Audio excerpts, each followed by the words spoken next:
दुनिया की तमाम छोटी और बड़ी खबरों के लिए हमारे चैनल को सब्सक्राइब करना न भूलें और बेल का बटन जरूर दबाएं।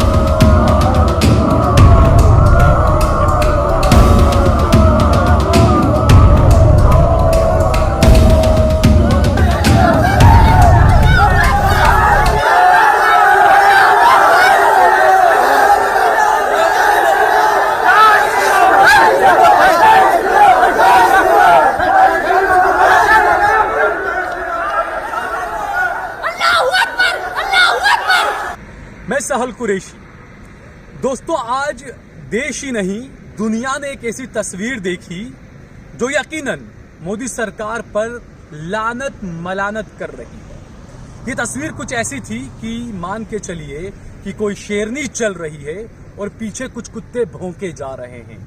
ये तस्वीर दोस्तों बहुत कुछ बयां करती है। जिस तरीके से कर्नाटका की ये बच्ची, क्योंकि कर्नाटका में हिजाब को लेकर, बुर्के को लेकर जिस तरीके से जो माहौल खराब किया जा रहा है, उसी बीच में बीबी मुस्कान खान, इस बच्ची का नाम है, बीए सेकंड ईयर की स्टूडेंट है। ये आज कॉलेज पहुंची थी, इसको अपना असाइनमेंट सबमिट कराना था और इसके लिए ये कॉलेज पहुंची। उसको अंदर नहीं घुसने दिया गया, पहले मना किया गया, रोका गया कि आप हिजाब पहन कर ना जाइए, लेकिन उसके बावजूद बच्ची उनको मनाने में कामयाब रही और कॉलेज के अंदर जब गई और जब वो अपनी स्कूटी या एक्टिवा या जो था वो रख कर वापस आ रही थी, तो कुछ भेड़िए नुमा कुछ लोग, भगवाधारी गुंडे या आतंकी कहें, ये वो याद दिला रहे थे मोदी को उस नारे को, बेटी पटाओ बेटी पढ़ाओ, उस नारे को याद दिला रहे थे ये भगवाधारी गुंडे। हैरानी की बात है कि जब ये बच्ची आगे बढ़ी, अकेली बच्ची थी, इसके साथ में कुछ बड़ी अनहोनी हो सकती थी। ये बच्ची आगे बढ़ी, कुछ भगवाधारी गुंडे उसको डराने के लिए उसके आगे आए, झंडे लहराने लगे भगवा रंग के और उसके खिलाफ जय श्री राम के नारे लगाने लगे। आप सोचिए, अगर यही भगवान श्री राम का रास्ता है, यही भगवान श्री राम का दिखाया हुआ रास्ता है, तो यकीनन आज भगवान श्री राम काफी खुश हो रहे होंगे। और ये बात अगर जो हमारे प्रधानमंत्री नरेंद्र मोदी जो बात में ट्वीट करते हैं, छोटी छोटी बातों से ट्वीट करते हैं, छोटी छोटी बातों पर ट्वीट करते हैं, वो इतने बड़े कांड पर खामोश बैठे रहे। पूरी दुनिया का मीडिया ये तस्वीरों को देख रहा था कि किस तरीके से एक मुसलमान बच्ची बाशऊर बावकार बुर्के के अंदर अपनी कॉलेज के अंदर जा रही थी और किस तरीके से भगवाधारी गुंडे जो है वहां पर जय श्री राम के नारे लगाकर उसको डराने की कोशिश कर रहे थे। इस शेरनी ने पलटकर अल्लाहू अकबर के नारे लगाए, उन भगवाधारी गुंडों को अच्छे से जवाब दिया। वो बाकायदा बड़े ही आराम के साथ, इत्मीनान के साथ वो अपनी कॉलेज के अंदर गई, अपने सारे डॉक्यूमेंट सबमिट करा, असाइनमेंट वगैरह। तो ये जो तमाम चीजें आज देखी, क्योंकि कर्नाटक हाईकोर्ट में ये मामला पहुंच चुका है, बुर्के पर पाबंदी को लेकर, निकाब पर, हिजाब पर पाबंदी को लेकर। क्योंकि आप सोचिए, हाईकोर्ट ने भी जो कोर्ट में जहां सुनवाई होनी थी, वहां से भी जज ने बहुत एक अच्छी बात कही। उस जज ने यह कहा कि इस देश का संविधान, इस देश का आईन मेरे लिए गीता समान है। मैं आईन को ध्यान में रखकर फैसला करूंगा, क्योंकि आईन इजाजत देता है आपको क्या पहनना, क्या खाना, क्या पीना, क्या ओढ़ना, यह आईन आपको इजाजत देता है। जब इस देश के अंदर, इस मुल्क के अंदर धर्म के नाम पर एक साधु को नंगा घूमने की संविधान इजाजत देता है, तो एक मुसलमान बच्ची को हिजाब पहनने की भी संविधान इजाजत देता है। दोस्तों, इस बात को हमें समझना होगा। दूसरा, जब ये बच्ची वायरल हुई, क्योंकि भगवाधारी गुंडे यहां पर नफरत फैलाने की कोशिश कर रहे थे, लेकिन ये बच्ची जो है वो एक आइकन बन के यहां पर निकली उन तमाम औरतों के लिए जो किसी और मजहब की भी क्यों नहीं है, क्योंकि यहाँ पर सवाल कई उठते हैं। दोस्तों, इन सब चीजों पर हम बात करेंगे। इस वक्त हमारे साथ में जमीयत उलमा हिंद के अहमदाबाद के जनरल सेक्रेटरी मौलाना अब्दुल रज़ाक साहब हमारे साथ मौजूद है, उनसे हम बात करेंगे। क्योंकि जमीयत उलमा हिंद की तरफ से महमूद मदनी साहब ने, मौलाना महमूद मदनी साहब ने इस बच्ची को 5 लाख रुपए इनाम देने का ऐलान किया है, जिससे कि हौसला अफजाई हो। क्योंकि खामोश आप रहकर सब कुछ सहेंगे, ऐसा नहीं होगा। आपके अधिकारों के लिए आपको आवाज उठानी होगी, संवैधानिक तौर पर लड़ाई लड़नी होगी आपको। यही यहाँ पर एक बड़ा अच्छी मिसाल यहाँ पर जमीयत उलमा हिंद की तरफ से, महमूद मदनी साहब की तरफ से की गई कि उस बच्ची की हौसला अफजाई के लिए 5 लाख रुपए का इनाम दिया। मौलाना अब्दुल रज़ाक साहब, बहुत बहुत शुक्रिया कि आपने हमें वक्त दिया। देश लाइव पर आपका खैर मकदम है, स्वागत है। मौलाना, जिस तरीके से जो तस्वीरें देखी हमने, सिर्फ भारत में ही नहीं पूरी दुनिया में चर्चा का विषय बन गई है। 5 लाख रुपया जमीयत उलमा ने दिया है, क्या कहेंगे इस मामले पर आप? बिल्कुल, सबसे पहले तो मैं मौलाना का शुक्रिया अदा करूंगा मां महमूद साहब का कि अल्लाह ताला उनको जज़ाए खैर दे। उन्होंने बहुत अच्छी पेशरफ्त फरमाई है इस सिलसिले के अंदर। दूसरे नंबर पे मैं हिंदुस्तान की बेटी को सलाम करता हूं, सैल्यूट करता हूं कि उन्होंने सैकड़ों की तादाद के अंदर उसके सामने मतलब जिस तरह से उनका मुकाबला किया, जिस तरह से हिम्मत का मुजाहरा किया, लाखों की तादाद के मतलब सैकड़ों की तादाद के अंदर अगर वो डराना चाहे, सैकड़ों की तादाद के अंदर अगर वो डराना चाहे तो ये ना समझे कि वो डरा देंगे, कि ये हिंदुस्तान की बेटी है। ये वो हिंदुस्तान की बेटी है जिस हिंदुस्तान ने पूरे अंग्रेजों को यहाँ से खाली करवाया था। ये उस हिंदुस्तान की, उस संविधान की बेटी है जिस संविधान ने उसको अधिकार दिया है कि वो जिस तरह से अपने आप को प्रिपेयर करके, अपने आप को बुरखे के अंदर, अपने आप को नकाब के अंदर नकाब पोश होकर वो कॉलेज आए। आपने कोशिश की कि किसी तरह से वो कॉलेज ना आ सके, आपने पढ़ाई से उसको रोकने की कोशिश की, आपने उसको बुरके से रोकने की कोशिश की और आपने उसको बेइज्जत करना चाहा। लेकिन कुदरत भी तो देख रही है, कुदरत के हाथ में सारी चीजें। आपको समझना चाहिए कि पूरी दुनिया आज आप पर थूक रही है। ये वो हिंदुस्तान नहीं है जो आप पेश कर रहे हो। ये आपने हिंदुस्तान को दुनिया के अंदर बेइज्जत करवा दिया, आपने हिंदुस्तान की छवि खराब कर दी और उस बेटी ने हिंदुस्तान दिखाया कि हिंदुस्तान क्या है।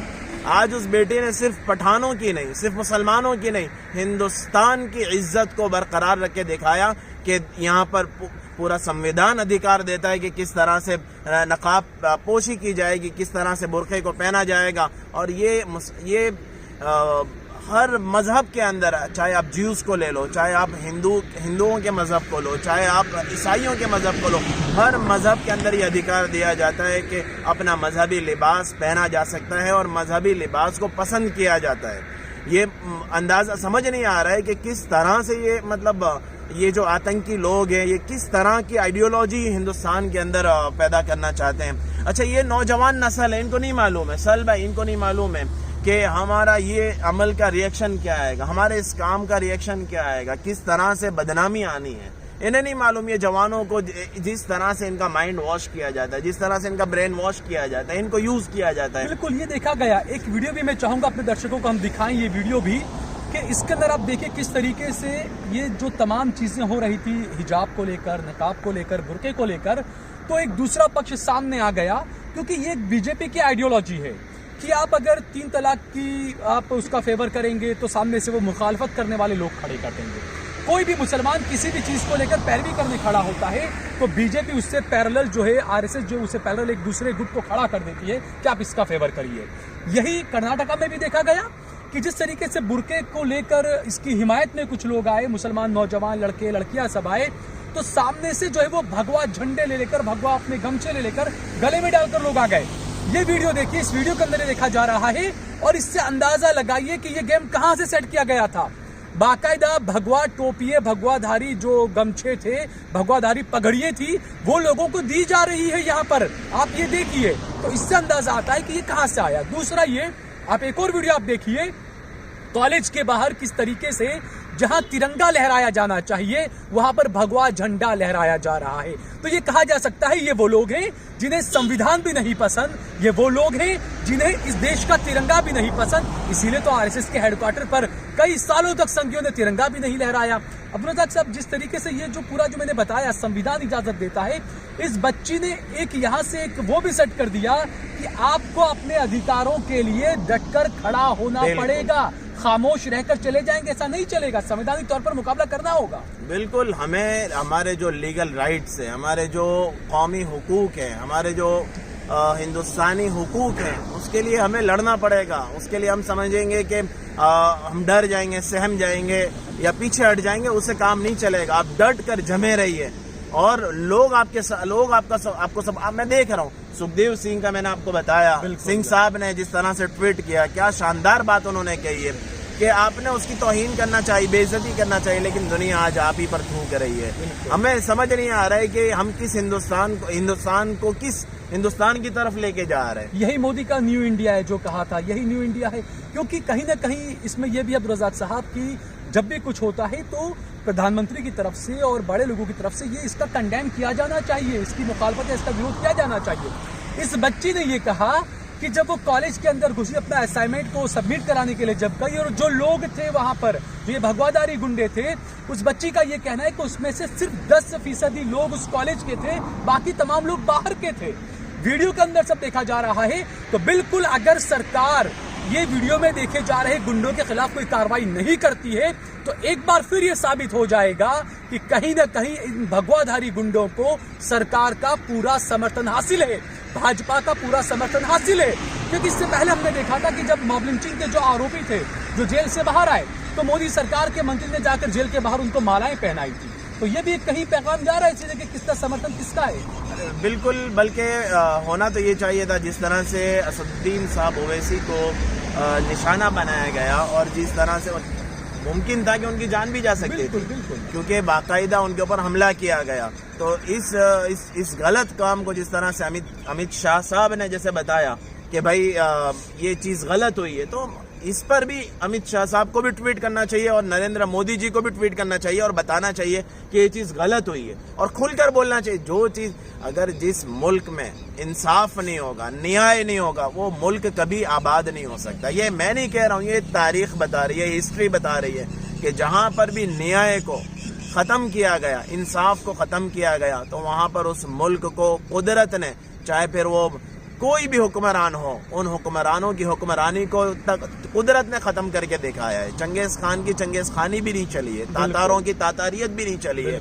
तो ये लिमिटेड पीरियड के ऊपर अपने आप को होश में लाने की ज़रूरत है और अपने आप को बेदार करने की ज़रूरत है कि अगर किसी भी कम्युनिटी के साथ, किसी भी माइनॉरिटी के साथ अगर ज्यादती होती है तो ये ओहदेदारों की जिम्मेदारी है कि वो इस पर सख्त से सख्त कार्रवाई करें और जिन गुनहगारों को, मुजरिमों को सख्त से सख्त सजा दे कि आइंदा इस तरह का कोई भी अमल सरजद ना हो कि जिसके नतीजे में कोई माइनॉरिटी के लोग या कोई एक कम्युनिटी के लोग अपने आप को सेफ महसूस न करें। तो इस पर ज़रूरत इस बात की है। बिल्कुल, यहाँ पर एक ये बात भी मैं कहूँगा कि जो लोग हैं, क्योंकि हमारे व्यूवर्स में हिंदू, मुस्लिम, सिख, ईसाई सारे हैं, मैं ये कहना चाहूँगा कि आप ज़रा तसव्वुर करके देखिए, इन तस्वीरों का आप देखिए कि यहाँ पर बुरके वाली एक बच्ची है, वो जा रही है, उसके पीछे ये जो भगवादारी गुंडे खड़े हैं इस तरीके से नारेबाजी कर रहे हैं। कुछ लोगों को ये तस्वीरें बड़ी अच्छी लगी होगी कि भगवादारी गुंडे जय श्री राम चिल्ला रहे हैं। मैं उनसे पूछना चाहूँगा कि आप सोच के देखिए, आप तसव्वुर करके देखिए कि ये बुरके वाली जो बेटी थी, इसकी जगह पर कोई और लड़की होती, कोई हिंदू लड़की होती और पीछे से मुसलमान लड़के अगर चिल्ला रहे होते तो ये गोदी मीडिया ने सबके सब सर पे उठा लिया होता, ये मोदी ने ट्वीट किया होता और जो लड़के पीछे जो गुंडागिर्दी कर रहे थे उन सबको उठाकर डालकर उन सब पर यूएपीए लगा दिया गया होता। ये एक हकीकत है। जिस तरीके से मौलाना अब्दुल रज़ाक साहब ने कहा कि आपको इंसाफ करना चाहिए, आपको सत्ता मिली है, आप सत्ता के घमंड में ना रहिए, आप हिंदू, मुस्लिम, सिख, ईसाई इन सबके बीच तफरका न करिए, क्योंकि वो इस देश के नागरिक, इस देश के शहरी है, आपको इस बारे में समझना चाहिए। लेकिन ये एक बात सही है कि कुछ बोलेंगे नहीं अमित शाह साहब, क्योंकि उत्तर प्रदेश में चुनाव चल रहे हैं, वोट लेने हैं, पोलराइज करना है। अब जो है वो इस मामले में हाई कोर्ट के अंदर सुनवाई होगी, कोर्ट अपना फैसला देगी और दूसरे दिन उत्तर प्रदेश में वोट डाले जा रहे होंगे। बिल्कुल, अगर इसके ऊपर खामोशी रही और इसके ऊपर, क्योंकि ये अब ये मामला सिर्फ कर्नाटक के लिए महदूद नहीं रह गया है, ये पूरे हिंदुस्तान के अंदर वीडियो वायरल हो रहा है, पूरी दुनिया में भारत का डंका बज रहा है। बिल्कुल पूरी दुनिया के अंदर ये जा रहा है और इससे पूरी दुनिया के अंदर भारत की छवि खराब हो रही है। तो हम नहीं चाहते कि हमारे मुल्क की इस तरह से रहनुमाई हो रही हो, इस तरह से हमारे मुल्क की तर्जमानी की जा रही हो। तो इसलिए बहुत ज़रूरी है कि इस वक्त फौरी तौर पर इन पर एक्शन लिया जाए और ट्वीट करके भी इसकी मजम्मत बयान की जाए कि नहीं, ये जो चीज़ हुई है वाक़ईतन बहुत ज़्यादा शर्मनाक। हम वुमेन राइट्स की बात करते हैं कि सबका साथ, सबके विकास की बात करते हैं, तो ये तो मौका है, सबका विकास करने का मौका है। ये वुमेन राइट्स का सबसे बड़ा मौका है कि जिस तरह से ट्रिपल तलाक के मौके के ऊपर हुकूक को, औरतों के हुकूक की बात होती है, इसी तरह से पर्दे को लेकर औरतों के हुकूक की बात हो रही है, तो ये तो ज़बरदस्ती की जा रही है। दूसरा ये रज़ाक भाई, बहुत अच्छी बात आपने कही कि इंसानी हुकूक और पर्दा। अब आप देखिए, गुजरात में भी कई कम्युनिटी ऐसी हैं जो हिंदू हैं, जो बाकायदा पूरा घूंघट निकालते हैं। आप उत्तर प्रदेश में जाइए, बिहार में जाइए, हरियाणा में जाइए, कई हिंदू फैमिलीज हैं, कई हिंदू ऐसे लोग हैं कि उनकी महिलाएं बाकायदा घूंघट निकालती है। गुजरात की बात करें तो आप देखिए, अभी जब गर्मी शुरू होगी या कोरोना का टाइम चल रहा है, गुजरात में हर जगह पर सड़कों पर जो लड़कियां टू व्हीलर लेकर निकलती है आप पहचान नहीं पाएंगे कि वो हिंदू है या मुसलमान है। सभी लड़कियों बाकायदा हिजाब वो करके निकलती है। बिल्कुल, मैं इस पर आपको एक छोटी सी मिसाल बताता हूँ कि जब राम और सीता मैया का जो मामला हुआ था, वो गए हुए थे, तो उस पर जब लक्ष्मण उनके पास रहते थे, तो उस पर उन्होंने जब बताया कि मैंने सीता मैया के पैर देखकर उनको पहचाना, तो ये इस बात की दलील है कि सीता मैया भी नकाब कर दी थी, सीता मैया भी पर्दे में थी, कि वो लक्ष्मण ने उनके पैर देख के पहचाना, यानी उनका चेहरा वो भी, कि हर मजहब के अंदर पर्दे को इज्जत दी गई है और पर्दा औरत के लिए हर कीमती चीज को छुपा कर रखा जाता है, हर कीमती चीज को यानी रोड पर डाल नहीं दिया जाता, बल्कि उसको तिजोरियों के अंदर, बल्कि उसको एक अच्छे से रेशमी कपड़े के अंदर लपेटा जाता है, चाहे गीता हो, कुरान हो, बाइबल हो। आप किसी भी मजहब को देखें, आप ज्यूस को देखें, आप क्रिश्चियंस को देखें, आप सिख बिरादरी को मजहब के अलावा भी देखिए, आप किसी सुनार के वहाँ भी जाएंगे ज्वेलरी लेने, तो वो भी कपड़े में लपेट कर ही देगा, चाहे चांदी की अंगूठी देगा, सोने की, तो महंगी हर चीज जो है वो लपेट कर ही। बिल्कुल, आप फ्रूट्स को देख लो, अच्छे अच्छे फ्रूट्स होते हैं, उसको भी अच्छी तरह से पैक करके, मतलब कोई भी चीज बिना पैकिंग के नहीं होती, हर कीमती चीज की पैकिंग होती है। तो इस्लाम के अंदर और हर मजहब के अंदर औरतों का बड़ा ऊंचा मकाम है। बिल्कुल, क्योंकि वो एक मर्द कितना भी ऊंचे मकाम पर, चाहे वो प्रधानमंत्री भी बन जाए, तो भी वो किसी न किसी माँ का बेटा है। बिल्कुल। तो माँ का वो मकाम है, चाहे वक्त के नबी हो, लेकिन वो किसी माँ के बेटे हैं। इसलिए औरत का मकाम इस्लाम ने इतना बताया कि रसूलुल्लाह सल्लल्लाहु अलैहि वसल्लम ने फरमाया कि अगर मैं नमाज के अंदर दाखिल हो जाता इशा की नमाज के अंदर, और मेरी वालदा मुझसे कहती कि बेटा मोहम्मद, तो मैं अपनी नमाज छोड़कर वालदा को जवाब देता कि अम्मी क्या बात है बताएं। तो ये औरतों का वो मकाम दिया है, इतना ऊंचा मकाम औरतों का दिया है। तो इसलिए समझने की जरूरत है, ये बहुत ही गंदी हरकत हुई है, जिससे पूरे मुल्क में नहीं पूरी दुनिया के अंदर इंतशार पैदा हो गया है कि किस तरह का मामला हो रहा है, और हमारे हिंदुस्तान में हो रहा है। ये बड़े ताज्जुब की बात है। बहुत बहुत शुक्रिया अब्दुल रज़ाक साहब हमसे बातचीत करने के लिए। जिस तरीके से दोस्तों ये बातें बताई मौलाना अब्दुल रज़ाक साहब ने, बिल्कुल हम सभी को इस पर गौर करना चाहिए। यहाँ पर हिंदू, मुसलमान, सिख, ईसाई नहीं, ये सभी के लिए चीजें हैं। आज किसी की बेटी है, कल आपकी बेटी भी हो सकती है। अगर आप ये सोचते हैं कि हम क्यों बोलें भाई, वो तो उसका है, और नॉर्मली एक अमूमन ये एक वो बन चुका है चलन कि लोग ये सोचते हैं हम किसी के फटे में टांग क्यों अड़ाएं, वो तो उनका मामला है, हम बीच में क्यों बोले। अगर आप ये सोच रखते हैं तो यकीन मान के चलिए कि जब आप किसी के फटे में टांग नहीं अड़ा रहे हैं, तो कल वो चीज आपके साथ होगी, तो लोग भी आपके बारे में यही सोचेंगे।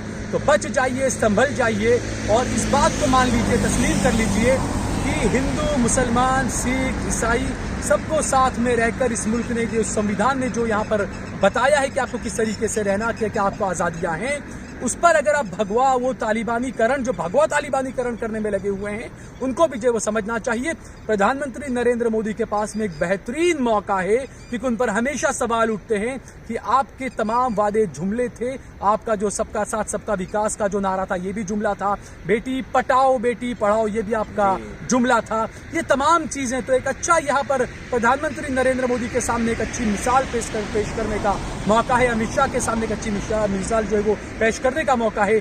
इन चीजों को हम सभी को समझना चाहिए दोस्तों, कि किस तरीके से एक लड़की को बदनाम करने की, उसको परेशान करने की कोशिश की गई, लेकिन दुनिया भर ने किस तरीके से भारत पर, भारत सरकार पर पूरी दुनिया जो है वो आज थूक रही होगी। दोस्तों मुझे ये कहने में बिल्कुल भी कोई गुरेज नहीं है, क्योंकि ये हरकत ही कुछ इस तरह की है जिसने भारत की संस्कृति की नींव को हिलाकर रख दिया है, रूह को हिलाकर रख दिया है। दोस्तों इस वीडियो को ज्यादा से ज्यादा शेयर करिए। अब्दुल रज़ाक साहब कुछ कहना चाह रहे थे, वो पहले। और उलमा से मेरी गुजारिश है, अइम्मा इकराम से और उलमा इकराम से मेरी गुजारिश है कि जुमा का दिन आ रहा है, जुमा के नमाज के अंदर, जुमा के बयान के अंदर खास तौर पर हम पर्दे के जो हुकूक हैं, मस्तूरात के, औरतों के जो हुकूक हैं, उसके ऊपर बात की जाए। इसी तरह से लॉजिक को भी बयान किया जाए। जिस तरह से हम मनकुलात पर तबसरा कर दें, इस तरह से माकूलात पर भी तबसरा करें। बताएं कि ये पर्दे के ज़रिए से क्या पैगाम देना, रसूलुल्लाह सल्लल्लाहु अलैहि वसल्लम और शरीयत क्या पैगाम देना चाहती है, और ये पर्दा किस हिफाजत का नाम है। तो चाहिए कि हम पूरे हिंदुस्तान के अंदर जुमा के बयानात के अंदर इस मौजू को, खास इस मौजू को इस जुमा के अंदर लिया जाए। अच्छा, दूसरा एक बहुत अच्छी बात की ये पहल होनी चाहिए कि जुमा के खुतबे में, क्योंकि हमेशा भी नमाज ज़रूरी है, ज़कात ज़रूरी है, ये एक ही बयान सबको पता है, जो बच्चा पैदा होता है उसको भी पता होता है कि इस्लाम ये क्या हुकूक है, क्या अहकामात है। तो ये जो चीज़ आपने कही बड़ी अच्छी बात है कि पर्दे की पाबंदी, पर्दे की चीज़ें कि आखिरकार इस्लाम में क्यों कहा गया, ये बहुत अच्छी बात आपने कही। दूसरी एक और बात यहाँ पर मौलाना अब्दुल रज़ाक साहब, कि ये जो मामला हुआ है लड़की का, तो कई हिंदू भाई बहनों ने भी उसका समर्थन किया है। दूसरा, कई जगह से इस तरह के वीडियो भी आने लगे हैं कि लोग अब ये कह रहे हैं कि हमारी 20 एकड़ जमीन हम देते हैं, हमारी 5 एकड़ जमीन हम देते हैं, आप यहाँ पर कॉलेज बनाइए, आप यहाँ पर स्कूल बनाइए। ये बिल्कुल आपने बहुत अच्छा, मेरे जहन से ये बात निकल गई थी। मैं पूरी इंसानियत से मैं गुजारिश करना चाहता हूँ, पूरी इंसानियत से, कि हम एजुकेशन को क्यों दुनिया के अंदर आम करने की मेहनत नहीं कर रहे हैं। ये बहुत ज़रूरी चीज़ है। आज मुसलमानों को चाहिए कि वो अपनी ज़मीन जायदाद कोई अच्छे ट्रस्ट के नाम पर दें, या किसी अच्छे लोगों के नाम करें, या खुद वहाँ पर फाउंडेशन वो अपने किसी बाप के नाम पर या दादा के नाम पर या अपने किसी बड़े के नाम पर वो फाउंडेशन बनाएं, और उस फाउंडेशन के नतीजे के अंदर सबसे पहले तालीम को आम करें। ये बहुत ज़रूरी चीज़ है। हमारे पास लाखों की जायदाद मौजूद होती है, हज़ारों एकड़ ज़मीन है हमारे पास। आपको मालूम होगा जमीयत उलमा हिंद का जब वहाँ काम अंजार के अंदर जब काम हुआ माशाल्लाह, तो वहाँ पर हिंदू भाई ने 20 बीघा ज़मीन थी, बिल्कुल 20 बीघा ज़मीन, और यूँ कहा कि आप मदनी साहब से कहा गया कि आप चलते चले जाइए, जहाँ तक आप चलेंगे वहाँ तक ज़मीन मैं आपको दे दूंगा। एक हिंदू भाई का कहना आता, और आज भी लोग देने वाले भी तैयार है, देने वाले भी हैं, और लोग भी मौजूद है। तो हमें चाहिए कि हम अच्छे हॉस्पिटल्स बनाएं। वक़फ़ की जायदाद आप देखें साल भाई कितनी, आप सिर्फ अहमदाबाद के वक़फ़ की जायदाद को देखेंगे, आपको पता चलेगा कि अरबों रुपए की जायदाद ऐसे बर्बाद हो रही है, ज़ाय हो रही है। इसी तरह से पूरे हिंदुस्तान का अगर हम जायज़ा लेंगे, हमारी कितनी मसाजिद है, हम उसको कितने अच्छे तौर पर इस्तेमाल कर सकते हैं। तो समझने की बात है कि कोई एक अच्छा सिस्टम हो, कोई एक अच्छा निज़ाम हो कि जिसके ज़रिए से इंसानियत का भला हो, किसी एक कम्युनिटी, पूरी इंसानियत का भला हो, पूरी इंसानियत का फ़ायदा हो। तो बस अल्लाह ताला अमल की तौफीक अता फरमाए, और हमारे अक्लमंदों को अल्लाह अक्ल नसीब फरमाए, और कुछ कर गुजरने। ज़िंदगी बहुत मुख्तसर है, हमें नहीं मालूम कितनी ज़िंदगी बाकी रह गई है। ये बहुत मुख्तसर सा वक्त है। कुछ करके अगर दुनिया के अंदर जाएंगे, जो दुनिया के अंदर कुछ करके गए, मुल्क आज़ाद करा के गए, गांधी बापू को आज भी, महात्मा गांधी को आज भी लोग याद करते हैं, बड़े बड़े उनकी तारीफ़ें की जाती है। इसी तरह से जो मुसलमानों ने, मौलाना अबुल कलाम आज़ाद रहमतुल्लाह अलैह, हज़रत मौलाना हुसैन अहमद मदनी रहमतुल्लाह अलैह, ये वो लोग हैं कि जिन्होंने कुर्बानियाँ दी, आज तक लोगों ने याद करते हैं। हम भी अगर आज कुछ काम करके दुनिया से जाएंगे तो दुनिया, आने वाली जनरेशन का फ़ायदा होगा, इंसानियत याद रखेगी। बिल्कुल, उन्होंने जो किया उसका 10% भी हम कर दें तो हमारे लिए बहुत होगा। बिल्कुल, बहुत अच्छी बात की। तो इस बातों पर सभी को गौर करना चाहिए। इस वीडियो को ज़्यादा से ज़्यादा शेयर करिए। ये वीडियो अगर आपको पसंद आए तो इस पर कमेंट करिए, इसे लाइक करिए, और अगर आपने हमारा चैनल देश लाइव सब्सक्राइब न किया तो हमारे चैनल को जरूर सब्सक्राइब करिए।